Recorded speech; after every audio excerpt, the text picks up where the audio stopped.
Okay, Henry, I'm going to read you a Christmas story. And it's a story that everyone should know. It's the greatest story ever told. This is Die Hard Christmas. 'Twas the night before Christmas, and up in the tower, everyone was partying except one wallflower. John McClane missed his wife. Things just weren't the same since Holly had moved west and changed her last name. He tried to win her back, but she still said no, while unbeknownst to him, there was trouble below.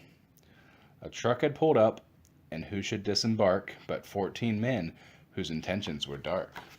They spoke not a word and unloaded big crates. They cut the phone lines and locked all the gates. Carl swept the ground floor, shooting every guard dead, while visions of barabons danced in his head. John took off his shoes while making fists with his toes. It actually worked. Well, what do you know? When out in the lobby there arose such a clatter, he sprung to the door to see what was the matter. When what to his wondering eyes should appear, holy crap, there are terrorists here! John hid under a table where no one could see and watched Hans question Mr. Takagagi. I'm gonna count to 3. There will not be a 4. Give me the codes to open the vault door. I don't know the codes, so go ahead and shoot. Okay, said Hans Gruber, and ruined Takagagi's suit. John tried to call the cops by pulling an alarm, but instead called the bad guys who tried to cause him harm. But John killed Tony, who had very small feet, and sent him to the terrorists with a Yuletide treat. He put a Santa hat on the German, and eyes all aglow wrote, "Now I have a machine gun. Ho, ho, ho."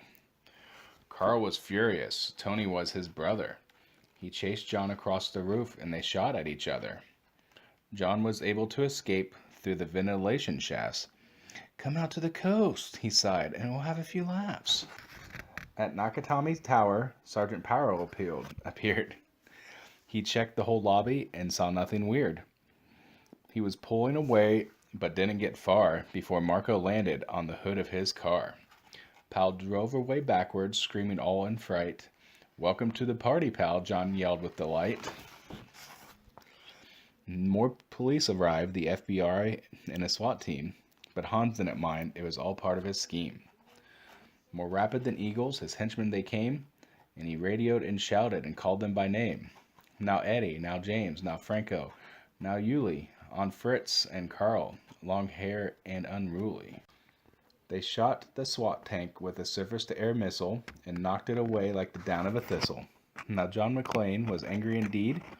He blew up 2 terrorists and called them jerkweed. Elias told Hans, "Bubby, I'm your white knight," and Hans shot him dead, giving the hostages a fright. Hans went to go check on the explosives fuse. He saw that poor John wasn't wearing any shoes. John fled from Carl and Hans, but alas, he had to run barefoot over sharp, sharp glass. His feet, oh how they hurt, his soles oh so bloody. John crawled to the bathroom and called his good buddy. John was weary and ready to throw in the towel until he got a pep talk from Sergeant Al Powell. Powell was chubby and plump, a right jolly old cop, and he trusted the cowboy in the tattered tank top. But a reporter was probing into McClane's life and revealed that Holly was actually John's wife.